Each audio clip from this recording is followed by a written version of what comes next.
Good day, Crime Talk aficionados. My name is Scott Reisch, and this is Crime Talk, the most fact-driven, unbiased, true crime channel. Thanks for watching, but let's get straight to the docket. First, a hearing has been set in the Lori Vallow matter, and it's coming up soon. Second, more information on the Murdoch family case in South Carolina. Third, more allegations against the juror in the Scott Peterson case.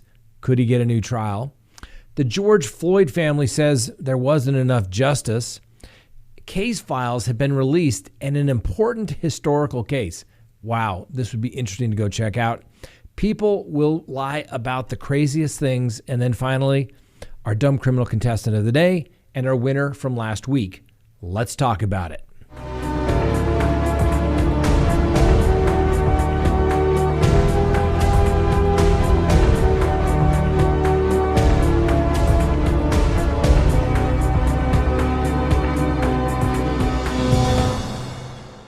Good day, Crime Talk aficionados. This is Crime Talk, and my name is Scott Reisch. Thanks for watching. If you haven't done so already, please hit that little subscribe button as well as the bell so that you receive notifications of when we go live or put up new content. As a reminder, every Tuesday, we go live at 6 p.m. Mountain Time here on YouTube. And then immediately after that, we do our Patreon member live where you can call in and talk about the cases that you want to talk about. All right, let's get to the docket. First, a hearing has been set in the matter of Lori Vallow. That is in regards to the homicide case. As you may recall, we never got to the first advisement on the Lori Vallow case because she was found to be not competent, and that stays the proceedings. This matter is set for a status conference and is coming up on July 1st. At 11 a.m. Assuming that we have access to the feed, we will bring it to you live. Now, first, this is one of the fastest hearings ever set in the Lori Vallow case to date. Second, obviously the case is stayed, so you can't do much on the matter. It should be in regards to these discovery demands that Mark Means has made, saying that the prosecutor has not turned these items over in discovery, and therefore he is demanding justice and making sure that the case is dismissed. Well, I assure you that is not going to happen. There's been no prejudice on the part of the defendant in this matter, and therefore it's not getting dismissed. Mr. Means will get his discovery. Now, it can also be set for the other issue that Mr. Means raised in his recent motions, which were that he wanted to be intimately involved in the treatment and progression of the restoration of competency as it relates to Lori Vallow. Never seen that. Not sure if he holds a medical degree. Don't think he does. So I'm not sure the judge is going to allow that.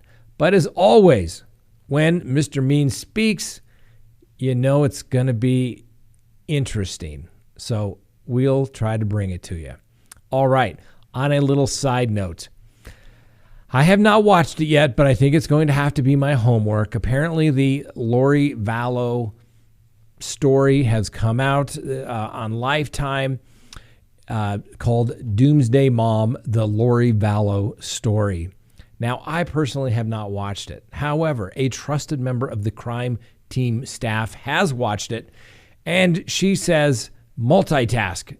It is an hour and 27 minutes long, and as long as you're doing something other than watching the show, you won't feel like you've just wasted an hour and 27 minutes that you won't get back ever.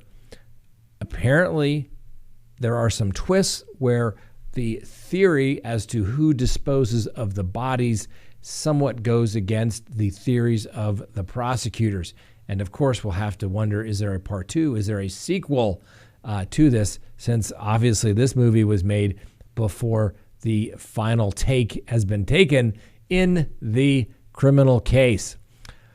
We'll wait and see. Next on the docket, more information on the Murdoch family case in South Carolina. This case, for some reason, I just think it is so interesting. When you have a kid, Paul Murdoch, who was basically under indictment for the death of a young lady who had her whole world ahead of her. There's power, influence, maybe some corruption that slows the investigation because the family's politically connected. And then Paul Murdoch and his mother, Maggie Murdoch, are found at their hunting lodge in South Carolina by the father. No real leads, but another case is reopened as a result of information found at the house. Now, apparently there were several vehicles at this little hunting lodge that the Murdochs had, but the police have recently towed a black SUV from the residence. It is reported that the Colleton County Sheriff's Office asked a tow truck operator to come to the Murdoch property and tow away a black Chevrolet Suburban. The owner of the towing company told the local newspaper that the driver, who was wearing gloves, drove the Suburban onto the tow truck and then was escorted by multiple police units to the sheriff's impound lot.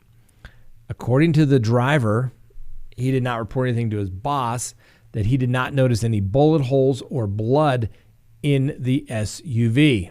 It's not exactly clear why that particular vehicle was seized and how, if it may be linked to the killings. It's unclear. As stated, there were many vehicles there at the property, but only that one seems to have been seized for collection of evidence, or the police think there is something of evidentiary value in that car. Now, the family is offering a $100,000 reward leading to the information that results in the arrest of the killer. If anyone has any information, they should call the South Carolina Law Enforcement Division, also known as SLED, at 803-896-2605. And like I said, the reason why I think this is so interesting is that you have this Murdoch family which has deep roots in South Carolina, the legal community. Multiple generations of family members have served as the local prosecutor for some 87 years. You have to wonder if maybe someone wasn't happy, and maybe it had nothing to do with the case where the young Paul Murdoch was under indictment. And for those of you who do not know the circumstances regarding why Paul Murdoch was under indictment, let me give you a quick summary of those facts. So Paul Murdoch was indicted in April and charged with boating under the influence and causing the death, and 2 counts of boating under the influence causing great bodily injury. He had pled not guilty. The matter was set for trial. Ultimately, those charges were dismissed based upon his passing. Victim who passed away in that case was a woman by the name of Mallory Beach, a very young woman. She was 19, and she was thrown from the boat when it crashed into a bridge piling on the early morning hours of February 24th of 2019. It was a week later until they found her body. Now, this was down in Beaufort, South Carolina area, and the body was found near Parris Island. I happen to be stationed near Parris Island. And if anyone has seen the Low Country, the tides come in, the tides go out. And when the tides go out, you're left with a bunch of mucky mud, and it's thick. And the currents can be rather strong and suck people and things in and out as the currents flow. There was also a civil case that was filed in the wrongful death suit against a Beaufort County bar and a convenience store, as well as 2 homeowners who allegedly served the 6 underage drinkers alcohol that night. The suit was also alleged to name Paul Murdoch's father and his brother. The civil matter has gone to mediation, but there's been no resolution. Now, Anthony Cook, one of the kids that was there that night, he stated in his deposition that the 6 friends attended an oyster roast out on an island on February 23rd of 2019. They traveled there by boat. Adults at the party asked the group not to take the boat back because of foggy conditions. Paul Murdoch, however, insisted on driving the boat back, and the group left around midnight. According to Cook's deposition, one of the group offered to call an Uber for the group, knowing that Paul was drunk, but the rest of the group refused, choosing to ride back with the intoxicated Murdoch. The group argued over stopping for one last drink after the oyster roast. 2 wanted to stop Murdoch and another kid. Eventually, They won the argument. The group stopped off at this bar in Beaufort, South Carolina, where Murdoch and his friend went into the bar while the other four waited. When they returned, the group continued to argue. Apparently, Murdoch got behind the wheel of the boat, pushed the boat full throttle, ultimately resulting in the boat hitting the bridge pylon, throwing Miss Beach from the vehicle. So hopefully there's a little background information regarding the underlying case and why a lot of people were upset with the young Mr. Murdoch. Next on the docket, more allegations against the juror who participated in the Scott Peterson trial and is causing a lot of problems for the state of California. Now, the defense team for convicted killer Scott Peterson says that a juror during his 2004 trial committed multiple instances of juror misconduct. The juror, by the name of Rochelle Nice, it's alleged that she failed to tell the court that she had taken a restraining order out on a former boyfriend's girlfriend. Additionally, she failed to reveal that her boyfriend beat her in 2001 when she was pregnant. The defense is arguing that it is apparent from her conduct before, during, and after the trial, she failed to disclose numerous incidents that pose a threat of harm to her unborn child. According to Peterson's attorney, this enabled her to sit in judgment of Mr. Peterson for the crime of harming his unborn child. These newly filed pleadings indicate that Nice had several chances in which to reveal her past, but didn't, so that she could be a juror on the Peterson trial. Now, I'm telling you from experience, this is one of the most frustrating things. During the voir dire process, you expect jurors to be honest. And one of the things that most judges will ask are, have you ever been a victim? Or do you know somebody who has been a victim in a similar crime like this? And the reason they ask that simple question is because usually it's not a good idea to have somebody sit in judgment of a similar case where you've been the victim or a close family member has been a victim, because there is the thought that you won't be fair and partial. And if you were not somehow satisfied with the result of your case or your family member's case, that you may try to get justice on this particular case. That's why they ask it. And jurors are supposed to tell the truth. They're supposed to reveal information that could result in them not being a fair juror on either side. It's one of those things where jurors have to look there and say, hey, if I was the prosecutor over there, or if, hey, I was the defense attorney or the defendant, I'd probably want to know this about me. And if you don't disclose that and it comes out and it's a significant case, you're going to be here right where we are in the Peterson case, where a case from 2004 may get thrown out and have to be retried all over again because one juror possibly wasn't honest. Really what this amounts to, if you can't have a fair and impartial juror, then you don't have a fair and impartial jury. So you have a right in a criminal case to be tried by 12 individuals. If one person has already basically made up their mind not being candid with the court, then you really only have an 11-panel jury, actually reducing the burden of the government, and their burden is proof beyond a reasonable doubt, unanimously to 12 jurors. But if we already start out with 11, you're reducing that burden. That's why it's so imperative for jurors to be fair and impartial. It doesn't mean you can't know about the facts of the case, but you can't have already formed a judgment. And in this particular case, the juror should have disclosed that information.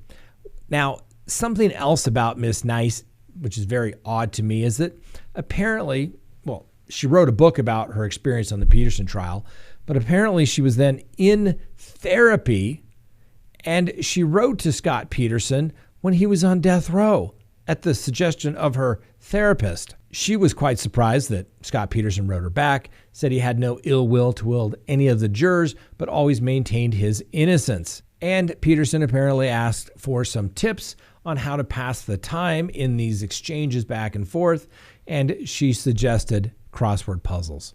Isn't that nice? I'm telling you, ladies and gentlemen, you can't make this stuff up.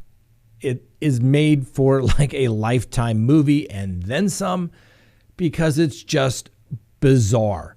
And I don't know what the judge is ultimately going to do, but I can certainly see where the defense has some legitimate arguments that Peterson did not have a fair trial.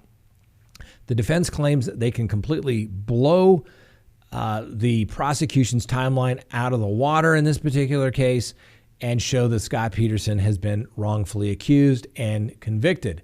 We'll see if he gets that new trial. I'm kind of thinking that the judge may be leaning towards that. We'll see if I'm correct or whether I got it wrong, but I just think juror misconduct is one of the biggest issues that affects a defendant's right to a fair trial. So if you're selected for jury duty, just be honest. Just be honest. All right, before we do that, you know what they didn't have back when Scott Peterson went to trial? Well, they didn't have access to the internet like we have today. And if they did, guess what they could have run on each and every one of those jurors? A criminal background check. So take a quick break. Check out CrimeTalkSearch.com. Please go to CrimeTalkSearch.com. Sign up for a background subscription service. You'll be happy you did. If there's anyone out there you were ever curious about what was in their background, now is the time to do it. If you're going to get involved with somebody, now is the time to do it. When you go to CrimeTalkSearch.com, you put in the name, literally millions of public records are searched, and a report is generated. And it's going to give you a report. If they have multiple social media accounts, you're going to find it. If they have multiple phone numbers, multiple email addresses, it's going to be found. And more importantly, you're going to get information regarding criminal history. Hopefully the person you're searching has none whatsoever. But if it's there, it's going to be found. You're going to get everything you'd want to know, whether you're going into business or whether you're going into a personal relationship. You're going to be able to find out the information you want to know. So go to CrimeTalkSearch.com, sign up today. You'll be happy you did. All right, next on the docket, George Floyd's family says not enough justice. As we brought it to you last week, we brought you the entire sentencing hearing in the Derek Chauvin matter. He was being sentenced, obviously, for the death of George Floyd. Chauvin received a 22-and-a-half-year sentence in prison, and Judge Cahill basically doubled the sentence that he was supposed to have get, which was right around 12 and a half years. Add an extra 10 years for that because of the aggravating circumstances. Specifically, Chauvin was in a position of authority and that there were other children around, as well as the depravity of the treatment of Mr. Floyd. And if you watch the entire proceedings, you saw cousins and brothers talk on behalf of Mr. Floyd, stating that he was a great guy, they miss him, and how they've been thrust into the civil rights arena. But after the verdict, they all say that 22 and a half years isn't enough. George Floyd's cousin, Brandon Williams, said, quote, "This 22 and a half years just doesn't work for me." George's brother, Rodney, added at post-sentencing news conference, "It's a slap on the wrist. We're serving a life sentence by not having him in our life," referring to George Floyd's 7-year-old daughter, Gianna, that she will not have a dad, no shared conversations, no phone calls, no walking her down the aisle. I completely understand how the family can feel. However, if you don't like the sentencing ranges for a particular crime, the people that set those sentencing ranges are the legislature. And in this particular case, Judge Cahill made a very detailed finding as to how he came to the sentence. And as we've stated, and Judge Cahill, I think, very eloquently stated, that any sentence has to be based upon the law and the facts, not upon passion or prejudice or public opinion. It needs to be based on the law. And that opinion by Judge Cahill is written out in great detail, and you can see exactly how he came to it. So I would urge anyone who doesn't think that the sentence was appropriate, whether it was too light or too severe, take a look at the judge's ruling. You can see how he got there. I predicted beforehand somewhere between 20 and 25 years, came in at 22 and a half, split that proverbial baby indeed. All right, next on the docket, the case file of a historic civil rights case has been released. Now, I don't know if you all have ever seen Mississippi Burning, but if you haven't seen it, this is a great movie. It was about the 1964 killing of civil rights activists by the name of James Chaney Andrew Goodman, and Michael Schwerner. And these three Freedom Summer workers were down in Mississippi. They're all in their 20s, and this is back in 1964 when they were released. They were there in Mississippi investigating the burning of a black church near Philadelphia, Mississippi, when they disappeared. Now, a deputy sheriff had arrested them on a traffic charge. He then released them after alerting a mob, and then the mob got them. The then Mississippi governor claimed the disappearance was a big hoax and actually told the president it was just a big publicity stunt before the bodies were dug up and they were found weeks later in an earthen dam. 19 men were ultimately indicted on federal charges in 1967. Only 7 were convicted of violating the victim's civil rights, and none of them served more than 6 years in prison. Now, back in 2004, the Mississippi Attorney General Office reopened the investigation, and that led to the June of 2005 conviction of a guy by the name of Edgar Ray Killen. Now, he was a 1960s Ku Klux Klan leader and a Baptist minister.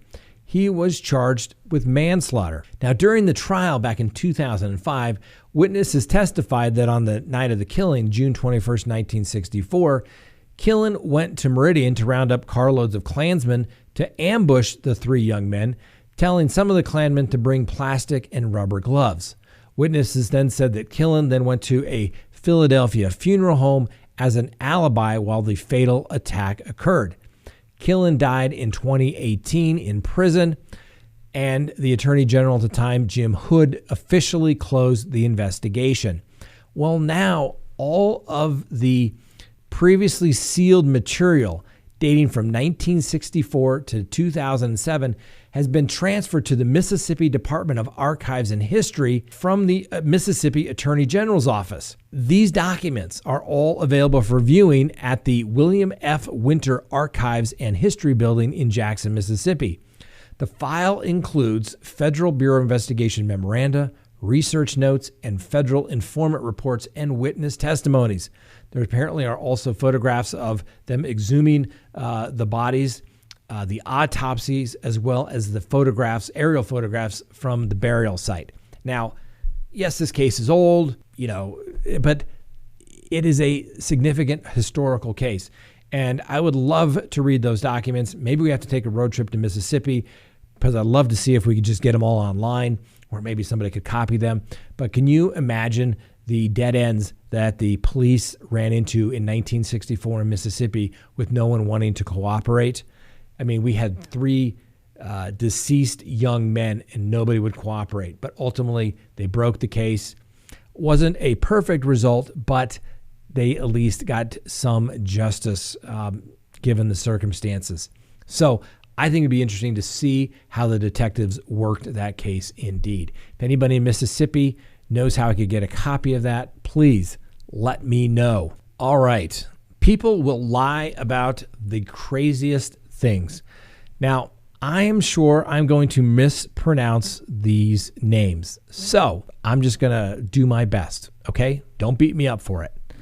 So a woman in South Africa has apparently made up a story that she was giving birth to 10 children. And her name was Gosime Sithole, and that's spelled Gosiamesithole. Now, she's 37, and she claims to have given birth at a local hospital. But when the news media tried to check it out and confirm that she had delivered 10 children, the hospital said she's never delivered any children here whatsoever.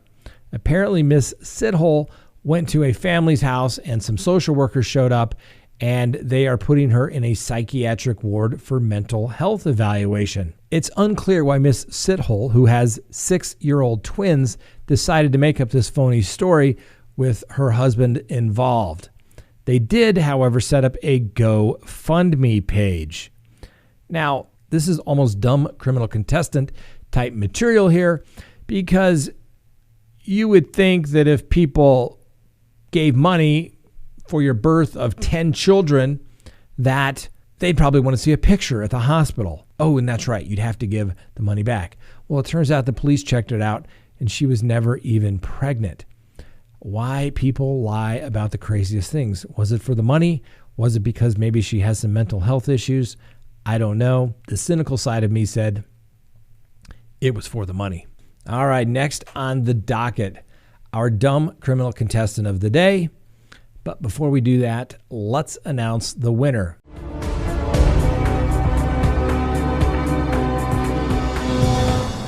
By an overwhelming majority, last week's contestant, Shaft Bang Adams, that's right, his name, not mine, Shaft Bang Adams won the award for our dumb criminal contestant of the week. As you may recall, he was the man that was arrested, and when they were doing the body search when he was at the jail, they found meth stashed in his foreskin.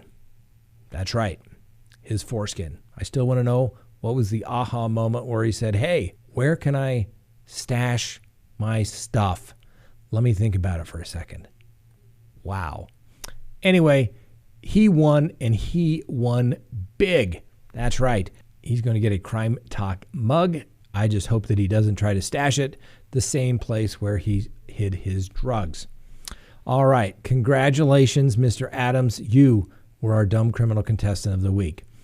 All right. Our dumb criminal contestant, Latrell Tresalis, 31. He's been charged with assault, felony battery, for striking the victim in this particular case with a 15.5 ounce jar inside a Florida convenience store with chunky salsa Tostito sauce. No one exactly sure why the 6'2", 300-pound Tresalis decided to throw the Tostitos jar at the victim. The victim suffered a minor laceration and visible swelling. The jar was thrown with such force that it actually broke on the victim's back. Mr. Tresalis was also charged with stealing a Choco Taco ice cream bar at the same time of this alleged incident. I would say the theft charge is the least of his worries versus the felony assault charge against a random victim.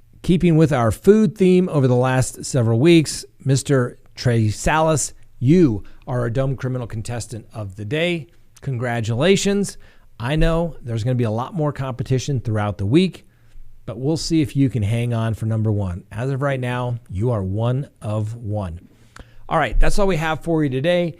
Thanks for watching. We'll see you tomorrow, as well as our live at 6 p.m. Mountain Time. And don't forget, if you're not a Patreon member already, please do so, because we will go live right after our Patreon live show on Tuesday night.